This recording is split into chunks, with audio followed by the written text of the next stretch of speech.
स्वत साई भगत जी। मेरी प्रॉब्लम ये है कि मैं ना बीएड सेकेंड ईयर की स्टूडेंट हूँ। मेरा रीट एग्ज़ाम भी होने वाला है अभी फरवरी में। लेकिन मेरा मन पढ़ाई में बिल्कुल नहीं लगता, बस ओनली सत्संग सुनना ही अच्छा लगता है। ऐसे में पढ़ाई बिल्कुल नहीं होती है और ना ही मन करता है पढ़ाई करने का। गुरुजी के ज्ञान को आधार बनाने के बाद ना बाकी सब चीज़ें बेकार लगती है। लेकिन घर वालों के लिए पढ़ाई करना भी ज़रूरी है। वो बोल रहे हैं लास्ट चांस है, पढ़ाई करनी है तो कर लो, अब आगे का पता नहीं। लेकिन मेरा मन बिल्कुल नहीं लगता पढ़ाई में। समझ नहीं आ रहा अब सत्संग सुनूं या पढ़ाई करूं। भक्ति ज़रूरी है पढ़ाई से ज़्यादा, लेकिन मन ही नहीं लगता बिल्कुल। सत्संग सुनने बैठो तो 3-4 घंटे सुन लेती हूँ, लेकिन पढ़ाई 1 घंटे भी नहीं होती, मन नहीं लगता। अब यही सोच रही हूँ पढ़ाई से ज़्यादा भक्ति ज़रूरी है तो सत्संग ही सुनती रहूँ, लेकिन फैमिली का क्या करूँ। शंका का समाधान करना भगत जी। सत साहिब। बंदी छोड़ सतगुरु रामपाल जी महाराज जी की जय हो। सत्साई बहन जी, आप जो बात कह रही हैं वो बिल्कुल 100% सत्य है, क्योंकि जब आत्मा को असली पढ़ाई पढ़ने को मिल जाती है तो अन्य नकली पढ़ाई में इस आत्मा का मन बिल्कुल भी नहीं लगता है। और इस आत्मा की असली पढ़ाई परमात्मा का सत्संग, परमात्मा का ज्ञान, इससे बढ़कर दुनिया में और कोई पढ़ाई नहीं है। ये शिक्षा परमात्मा ने अच्छी तरीके से समझा रखा है कि शिक्षा केवल परमात्मा ने इसलिए देना अनिवार्य समझा कि शिक्षा से हम परमात्मा को पहचान सकते हैं, क्योंकि हमारे पूर्वजों को, हमारे बुजुर्गों को अक्षर ज्ञान नहीं था, वो शिक्षित नहीं थे, जिस कारण से जैसा भी उनको भगवान का रूप स्वरूप बताया गया वैसा ही उन्होंने मान लिया। अपने पेट पालने की खातिर अज्ञानी धर्म गुरुओं और पंडित लोगों ने, जो अपने आप को गुरु समझते थे, उन्होंने अपने पेट पालन के लिए हमारे पूर्वजों को बता दिया कि भाई ये पत्थर है, ये शंकर जी हैं, ये पत्थर हैं, ये श्री कृष्ण जी हैं, यही भगवान है, इस सालिक की पूजा करो, इसी से तुम्हें सब कुछ मिलता रहेगा। बेचारों ने वैसा ही अनुसरण किया जैसा उन नकली धर्म गुरुओं ने उनको बताया।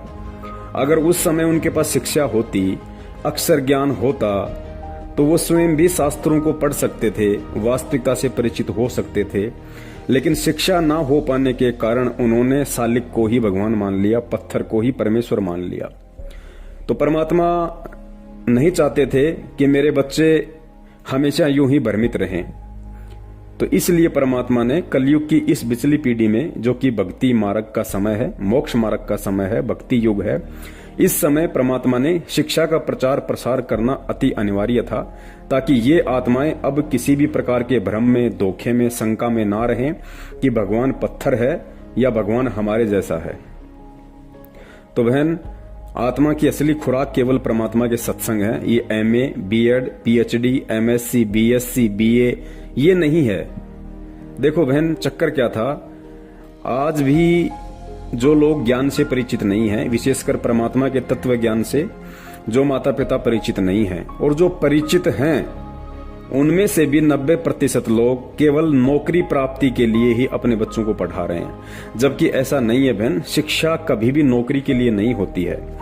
गुरुजी ने बताया कि नौकरी केवल एक लड्डू था, परमात्मा ने नौकरी केवल एक लड्डू के रूप में फेंका है, ताकि ये जीव नौकरी के लालच में शिक्षा ग्रहण कर लें। माता पिता नौकरी के लालच में अपने बच्चों को पढ़ाएं, अन्यथा शिक्षा का वास्तविक जो महत्व है, जो टारगेट है, वो नौकरी प्राप्ति नहीं है। शिक्षा का वास्तविक महत्व परमात्मा प्राप्ति है, क्योंकि शिक्षा से हम परमात्मा को पहचान सकते हैं, अच्छे बुरे का निर्णय हम स्वयं कर सकते हैं, लोगों के भ्रम और बहकाव में आने से हम बच सकते हैं। इसलिए परमात्मा ने शिक्षा दी। नौकरी तो केवल एक लड्डू की तरह परमात्मा ने एक झांसा दिया। परमात्मा ने थोड़ा सा लालच दिया कि इस नौकरी के चक्कर में, 2 पैसे कमाने के चक्कर में ये जीव पढ़ाई पढ़ लेगा, अक्षर ज्ञान युक्त हो जाएगा, माता पिता स्कूल भेजते रहेंगे। तो सिर्फ ये एक लड्डू था, इससे बढ़कर और कुछ नहीं। आज जब हमें परमेश्वर ने आके सारा मूल ज्ञान दे दिया, वास्तविकता हमारी आंखों के सामने लाके रख दी, बहन, अब हमें इस पढ़ाई में ज्यादा इंटरेस्ट होना भी नहीं चाहिए। देखो, आपके अंदर से जो आवाज आ रही है, आप कह रही हो कि मुझे गुरुजी के सत्संग सुनना ही ज्यादा अच्छा लगता है, मेरा ध्यान पढ़ाई में बिल्कुल भी नहीं जाता है। बहन, दास जो भी कुछ बोलता है, दास उसी आधार से बोलता है। और दास शंका समाधान के अंतर्गत यदि परमात्मा दास को लेके आए हैं तो दास हर पहलू पे उतना ही बोलता है और उसी हिसाब से बोलता है जितना दास उस चीज को फॉलो करता है। अभी आप मेरे घर पे होती तो आपको मालूम पड़ता, कई बार मेरी भक्तमती और मेरा दोनों का बच्चों की पढ़ाई को लेके हल्का फुल्का झगड़ा सा हो जाता है।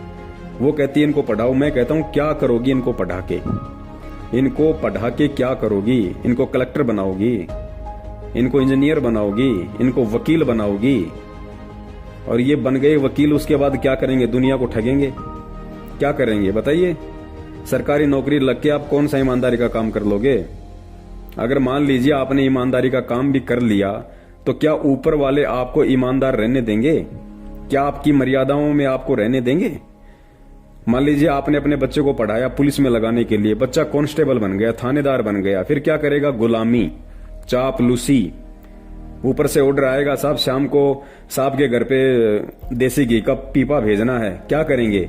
गाड़ी लेके जाएंगे, रोड पे लगाएंगे, बैरिकेड्स लगाएंगे, आओ भाई तेरे पास हेलमेट नहीं है, तेरे पास लाइसेंस नहीं है, उल्टा सीधा बोल बाल के लोगों को ठग ठुक के उल्टे सीधे चालान काट के अपने भी कर्म बिगाड़ेंगे और दूसरों की भी बद्दुआएं लेंगे। कौन सी नौकरी लगाओगे बहन आप अपने बच्चों को? अरे परमात्मा ने तो खुद नौकरी छोड़ के बताई है। देखो ये अंतर्यामी है परमात्मा। मालिक को पता था कि बहुत सारे लोग मेरे पास इसीलिए नाम दीक्षा लेने आएंगे कि हमारा बच्चा नौकरी लग जाए, मेरा वो काम सफल हो जाए। बहन जी, परमात्मा ने बीच में नौकरी छोड़ के दिखाया है कि भाई मेरे पास नौकरी लेने के लिए मत आओ। मैं यहाँ पे नौकरी दिलाने का ठेका नहीं लेता और ना ही नौकरी लेने दिलाने की ये भक्ति है। परमात्मा ने खुद अपनी पेंशन, जो मात्र 18 महीने बाकी थे, जेई की जो नौकरी थी परमेश्वर जी की, तो 18 महीने बाकी थे पेंशन आने में, और परमेश्वर ने उसी समय रिजाइन कर दिया। साथी बोले भाई क्यों पागलपन कर रहे हो, 18 महीने बाकी हैं। अरे भाई 30-40 हजार रुपये पेंशन आएगी, बढ़िया आराम से रहेगा, बुढ़ापा कटेगा। जैसा भी वो लोग सोच रहे थे अपनी बुद्धि इस तरह से, तो परमात्मा ने कहा भाई ये पेंशन लेते हुए तो मुझे असंख्य योग हो गए, अब तो भाई सच्ची सरकार की नौकरी मिली है, सेवा मिली है, वही करूंगा। ये पेंशन तो पता नहीं मेरी कितनी बार बंद चुकी है। तो परमात्मा को पता था कि बहुत सारे लोग केवल नौकरी प्राप्ति के लिए ही आएंगे, तो परमात्मा ने पहले ही नौकरी छोड़ के और बार बार सत्संगों में इस बात का जिक्र करके कि भाई मेरे पास में नौकरी नहीं है, मेरे पास में तो सच्ची नौकरी है, सच्ची सेवा है, अगर तुम करना चाहो तो, तुम्हारी इच्छा हो तो बहन ये जो सांसारिक जो पढ़ाई है ये हमारे किसी काम की नहीं है, फिलहाल हमारे किसी काम की नहीं है। क्योंकि जितना परमात्मा ने हमें शिक्षित करना था, जितना हमें अक्षर ज्ञान युक्त करना था, उतना परमात्मा ने हमें कर दिया। अब इसके बाद हमें ज्यादा एमए, बीएड, एमए, फीएल, पीएचडी, पता नहीं क्या क्या डिग्रियां, क्या क्या उपाधियां होती हैं, फालतू में हमें अपना समय और माँ बाप का पैसा बर्बाद करने की आवश्यकता नहीं है। और बहुत सारे भगत भाई हैं जो अपने बच्चों को बहुत हाई फाई स्कूलों में भेजते हैं अपने स्टैंडर्ड के अकॉर्डिंग। क्यों? जिसके घर में ज्यादा पैसा है वो अच्छी स्कूल में अपने बच्चों को पढ़ाता है। भाई नाम दीक्षा लेने से पहले तो आप कुछ भी करते, लेकिन इस परमात्मा की शरण में आने के बाद में केवल एक लेवल मेंटेन करके चलो। अपने बच्चे को सांसारिक शिक्षा से ज्यादा अब आध्यात्मिक शिक्षा की तरफ बढ़ाओ। सांसारिक शिक्षा भी केवल उतनी ही जरूरत है जितना बच्चा अपना व्यवसाय ठीक ठाक तरीके से कर ले, बच्चा सोचने समझने के लायक अपना काम निकाल ले, बच्चे को कोई ठग ना सके किसी व्यापार में या किसी अन्य तरीके से, उसको लिखना पढ़ना आ जाए, बोलना चलना आ जाए, 10वीं बारी बहुत होती है। भगत जी मान लीजिए आप अपने बच्चे को बहुत अच्छी स्कूल में पढ़ा रहे हैं जिसकी लाखों रुपए साल की फीस है। आपका टारगेट है कि मेरा बच्चा बड़ा होकर इंजीनियर बने, मेरा बच्चा बड़ा होकर जज बने, वकील बने, कलेक्टर बने।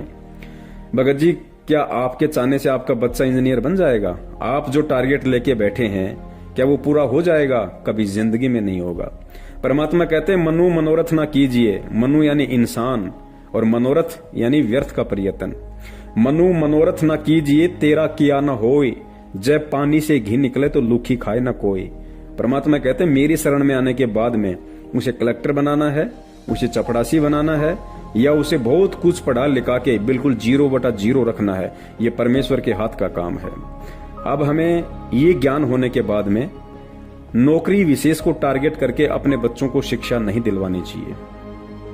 हमें शिक्षा केवल एक हमारा दायित्व समझ के, हमारा एक फर्ज समझ के कि बच्चा 10वीं 12वीं या बीए तक यदि पढ़ लेता है तो बच्चा सांसारिक यदि कोई अपना व्यापार बिजनेस भी यदि करेगा, कोई प्राइवेट नौकरी भी करेगा, तो बच्चा उसमें अच्छी तरीके से हैंडल कर सकता है। बच्चा अच्छी तरीके से हर चीज को समझने के लायक हो सकता है। केवल शिक्षा का इतना ही महत्व है, इससे ज्यादा वर्तमान में शिक्षा का कोई महत्व नहीं है। और सतगुरु रामपाल जी महाराज जी से नाम दीक्षित होके यदि कोई अपने बच्चे को या अपनी बच्चियों को यदि इस मकसद से हाई फाई स्कूल में, कॉलेजेस में पढ़ा रहा है कि बहुत बड़ी नौकरी लगाऊंगा, बहुत बड़ा फिर तनख्वाह मिलेगी, ठाट बाट हो जाएंगे, तो भाई ये उस भगत की मूर्खता है। अभी उसको परमात्मा का ज्ञान नहीं है, क्योंकि परमात्मा की शरण में आने के बाद भगत जी नौकरी वाला तो रोड पे आ जाता है, और जो रोड पे होता है परमात्मा उसको उस ओहदे पे बैठा देते हैं जिस ओहदे पे कोई सोच भी नहीं सकता। अब आप एक बात बताइए, आज देश का प्रधानमंत्री नरेंद्र मोदी बन के बैठा, भाई उसने कौन सा पीएचडी कर रखी है बताइए। हमारे देश की व्यवस्था ही ऐसी है, यहाँ पे अंगूठा टेक तो पीएम बन जाता है, और जो पीएम बनने के लायक है वो स्कूल में चपरासी का काम कर रहा है बेचारा। तो भाई ये काल का लोक है। परमात्मा ने शिक्षा क्यों दी, किस मकसद से दी, हमने केवल उस चीज को ध्यान में रखना है। हमारे मन में कतई ये टारगेट नहीं होना चाहिए कि मेरा बच्चा पढ़ लिख के बहुत बड़ा कोई बिजनेसमैन बने, बहुत बड़ा कोई नौकरी प्राप्त करे। नहीं, आपका फर्ज है, बच्चा जब तक पढ़ना चाहे बच्चे को आप पढ़ाइए। वो 10वीं पढ़ना चाहता है, 12वीं पढ़ना चाहता है, बीए करना चाहता है, बच्चे की अगर इच्छा है तो आप उसको पढ़ाइए, वो भी साधारण तरीके से, किसी हाई फाई प्राइवेट इंस्टीट्यूट में, कॉलेज में नहीं। जो सरकारी स्कूल हैं उन्हीं में हमने अपने बच्चों को डालना है और परमात्मा पे विश्वास रखना है। क्या सरकारी स्कूल वाले नौकरी नहीं लगते? क्या सरकारी स्कूलों में संस्कार नहीं आते? क्या बिगड़ने वाले प्राइवेट स्कूलों में नहीं बिगड़ते? भाई ज्यादा बिगड़ते हैं। तो हमने हर तरीके से इन चीजों को अब सोचना पड़ेगा, समझना पड़ेगा। हम परमात्मा की शरण में हैं। जब परमात्मा ने एक बात बताई है, बिना कोई शिक्षा के, बिना किसी अक्षर ज्ञान के, जब परमात्मा ने सेऊ को जब दिल्ली का बहुत बड़ा सेठ बना दिया, जब बिना अक्षर ज्ञान के, बिना शिक्षा के परमात्मा ने तैमूर लंग की झोपड़ी के नीचे हीरे मोती की खान खड़ी कर दी, परमात्मा क्या नहीं कर सकता? आज तो हम डायरेक्ट परमात्मा की शरण में। भाई परमात्मा ने विशेष ज्ञान दे दिया, हम खुद भी इस ज्ञान को आधार बना के अब सोचें, हर चीज को समझें। अब हम फालतू की टेंशन, ये फालतू की इच्छाएं भगत जी मन में ना पालें। अगर आज इतना ज्ञान लेने के बाद और माता पिता होकर यदि हम स्वयं ही अपने बच्चे को प्रोत्साहित करेंगे कि बेटा तुझे पढ़ाई करनी है, बहुत बड़ा फिर तुझे आदमी बनना है, तुझे डॉक्टर बनना है, मैं चाहता हूं मेरा बेटा इंजीनियर बने, मैं चाहता हूं मेरा बेटा आईएएस या आईपीएस ऑफिसर बने, भगत जी फिर वो बच्चा क्या खाक परमात्मा के ज्ञान आधार से चलेगा? क्या खाक वो परमात्मा के ज्ञान को आधार बनाएगा? जैसी इच्छाएं आपकी हैं ये ज्ञान लेने के बाद में, जो संस्कार आप अपने बच्चे को दे रहे हो, बच्चा क्या करेगा फिर कल को? बच्चे का ये टारगेट हो जाएगा कि मुझे तो आईपीएस बनना है, मुझे तो आईएएस बनना है। वो उसका टारगेट ये नहीं होगा कि मुझे भक्ति भी करनी है, मुझे मर्यादाएं भी निभानी है, मुझे सतलोक भी जाना है। तो क्या करेगा वो बच्चा? उसी तरह की उसकी संगति हो जाएगी, उसकी कंपनी हो जाएगी, यार दोस्त, उसके संगी साथी सब उसी के विचारों के हो जाएंगे। बच्चा फिर भक्ति और भगवान को स्वीकार नहीं कर पाएगा। और जो मुख्य जो मकसद था इस शिक्षा देने का, परमात्मा ने जो शिक्षा एजुकेशन दी है, इसका मुख्य जो मकसद था, आप अपने बच्चे को अपनी नासमझी के चलते उसको भटका दोगे, जिसके जिम्मेदार आप स्वयं होंगे। तो बच्चे को पढ़ाओ, पढ़ाने में कोई दोष नहीं है, शिक्षा परमात्मा ने दी है और आप और हमारे लिए दी है, लेकिन केवल भगवान को पहचानने के लिए दी है, नौकरी प्राप्ति के लिए नहीं दी भगत जी। नौकरी तो जैसे दास ने पहले बता दिया और परमात्मा ने बताया हुआ है कि नौकरी तो केवल एक लालच था, एक लड्डू था। इस लड्डू के लालच में माँ बाप अपने बच्चे को पढ़ा लेंगे, और पढ़ा लेंगे तो वो आत्माएं परमात्मा को समझ पाएंगी, उनके ज्ञान को समझ पाएंगी और अपना आत्म कल्याण करवा लेंगी। तो बहन, यदि आपका मन पढ़ाई में नहीं लग रहा है, कोई बात नहीं, टेंशन लेने की जरूरत नहीं है। आप बिल्कुल भी इस बात को ज्यादा सीरियस ना लें कि मैं फेल हो जाऊंगी या मैं पास हो जाऊंगी, क्या हो जाऊंगी। नहीं बहन, आपका जो कर्म है, देखिए माता पिता आपके ऊपर पैसा लगा रहे हैं, आपका कर्म है बहन। पास होना, नौकरी लगना, ये बहन आपके हाथ में नहीं है, ये परमात्मा के हाथ में है। यदि आप उनकी शरण में हो तो आप अपने माता पिता के अकॉर्डिंग, उनकी इच्छाओं के अकॉर्डिंग आप केवल अपना फर्ज पूरा कीजिए, आप अपना कर्तव्य निर्वाह कीजिए कि माता पिता यदि मुझे पढ़ाना चाह रहे हैं तो मैं पढ़ूं। देखो, हमने परमात्मा की भक्ति के साथ साथ ये अक्षर ज्ञान इतना लेना अवश्य आवश्यक है, ताकि हम अपना अगर कल को कोई प्राइवेट बिजनेस भी करें, कोई व्यापार भी करें तो, और यदि सामान्य व्यवहार में भी हमारे को बोलने चालने का तरीका हो, छोटा मोटा काम हम अपना निकाल सकें, तो आप अपना कर्तव्य समझ के और आप थोड़ी बहुत अपनी पढ़ाई भी करो साथ साथ में एग्जाम के लिए, पास होना ना होना, नौकरी लगना ना लगना, बहन ये ना आपके माता पिता के हाथ में है ना आपके हाथ में है, ये परमात्मा के हाथ में है। और आपके पिछले संस्कारों के आधार से आपको नौकरी मिलेगी नहीं मिलेगी ये परमात्मा ने देखना है। तो आप अपने आप अपने एग्जाम की तैयारी अवश्य करें। जबरदस्ती आपने करना नहीं है, जितना आपका दिमाग काम करे, जैसा आपको उचित लगे उस हिसाब से नॉर्मल तरीके से आप जरूर उसकी तैयारी कीजिए। परमात्मा चाहेंगे तो बहन जी नॉर्मल तरीके से की गई पढ़ाई में भी परमात्मा फर्स्ट डिवीजन दिलवा देंगे। बहन जी परमात्मा के हाथ में है। जब परमेश्वर ने सर्वानंद के अक्षर चेंज कर दिए तो बहन जब आपकी एग्जाम सीट जब कोई टीचर चेक करेगा तो क्या परमात्मा उसको चेंज नहीं कर देगा? कुछ भी कर देगा। भगवान धरती पे है, समर्थ है। क्या मालिक को नहीं पता कि ये मेरी बच्ची पढ़ाई से ज्यादा मेरे सत्संगों वाली पढ़ाई को महत्व दे रही थी? परमात्मा कुछ भी कर देगा बहन। लेकिन देखो हमने अपना जो कर्तव्य है माता पिता के प्रति वो यदि चाहते हैं तो हम भी उनकी इस चाहत को पूरा करें और हम एग्जाम फाइट करने के लिए हम पढ़ाई करें, जरूर करें। लेकिन हमारे अंदर ये भाव ना हो कि मैं कोई नौकरी लगूं या मैं कोई बहुत बड़ी कोई अधिकारी बनूं। ये बिल्कुल भी हमारे अंदर इच्छा नहीं होनी चाहिए। इतना हमें होना चाहिए कि मुझे परमात्मा ने शिक्षा केवल अपने आप की पहचान करवाने के लिए दी है, भगवान और भक्ति की पहचान करवाने के लिए परमात्मा ने मुझे शिक्षा दी है। शिक्षा का केवल इतना ही महत्व है, इससे ज्यादा शिक्षा का कोई महत्व नहीं है। हम चाहकर भी लाखों रुपया अपने बच्चों पे खर्च करके भी बड़ी से बड़ी कॉलेज और स्कूल में पढ़ाकर भी अपने बच्चे को नौकरी नहीं लगवा सकते, चाहे कितनी ही कोशिश कोई कर ले। एक बात बताइए, एक बाप के 4 बेटे हैं, एक बेटा तो बन गया कलेक्टर, एक बेटा बन गया मास्टर, एक बेटा भेड़ बकरी चराता है, एक बेटा खेती करता है। अब वो बाप ये कहे कि मैंने मेरे बेटे को कलेक्टर बना दिया, अरे मैंने मेरे बेटे को हेडमास्टर बना दिया। अरे भैया अगर तूने ही तेरे बेटे को कलेक्टर और हेडमास्टर बनाया होता तो दूसरे तीसरे नंबर का भेड़ बकरी क्यों चरा रहा है? वो खेत में हल क्यों जोत रहा है? जेठ के महीने में पसीने टपक रहे। अगर तूने ही बनाया होता तो तूने नहीं बनाया, उसके संस्कार ने उसको बनाया है। तो बहन करने वाला परमात्मा है। यदि नौकरी दिलवाएगा तो भी परमात्मा दिलवाएगा, यदि आवश्यक समझेगा तो, जरूरी समझेगा तो, और नहीं दिलवाएगा तो बहन फिर हम जबरदस्ती कुछ नहीं कर सकते। लेकिन जो विधान है वो हमें पूरा करना पड़ेगा। जब तक आपके माता पिता आपको पढ़ाना चाहते हैं, आप नॉर्मल तरीके से अपना कर्तव्य समझकर आप ये पढ़ाई करती रहें। एग्जाम में क्या लिखना है क्या नहीं लिखना है उसके लिए आप ये तैयारी करती रहें नॉर्मल तरीके से, ज्यादा टेंशन लेके नहीं बहन। अगर हम परमात्मा के लिए इतना सीरियस हैं तो परमात्मा एग्जाम के टाइम हमारे लिए उतना ही सीरियस हो जाएगा। तो बहन घबराने की जरूरत नहीं है, नॉर्मल तरीके से आप अपना काम करो। और परमात्मा ने सब कुछ पहले से ही फिक्स कर रखा है। और यदि परमात्मा ने चेंजेस भी करना होगा तो बहन हमारी वर्तमान की भक्ति, हमारी वर्तमान के भाव श्रद्धा के अनुसार परमात्मा उसमें एडिट भी कर देता है, उसमें चेंज भी कर देता है। ऐसे बहुत सारे एग्जाम्पल हैं, कई बच्चों ने तो एग्जाम भी नहीं दिए और बहन वो फर्स्ट डिवीजन से पास आए। अब देखो परमात्मा ने किस तरीके से क्या खेल किया। तो हमारा जो प्रथम जो पाठशाला है, हमारी जो प्रथम शिक्षा है, हमारी जो प्रथम एजुकेशन है, वो केवल परमपिता परमेश्वर सतगुरु रामपाल जी महाराज जी के सत्संग हैं, उनका ज्ञान है, उनकी अमृतवाणियां हैं।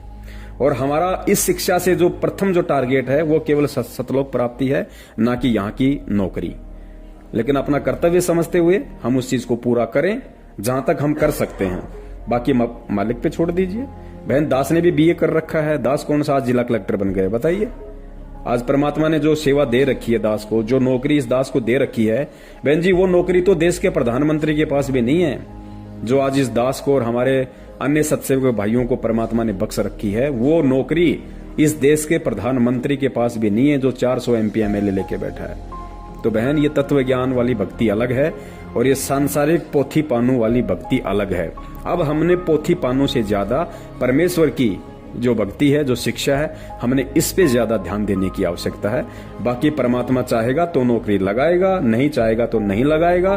चाहे कोई कितने ही हाथ पीट ले, चाहे कोई कितने ही पैर पीट ले, चाहे कोई अपने बच्चे को कितनी हाई फाई स्कूल में पढ़ा ले।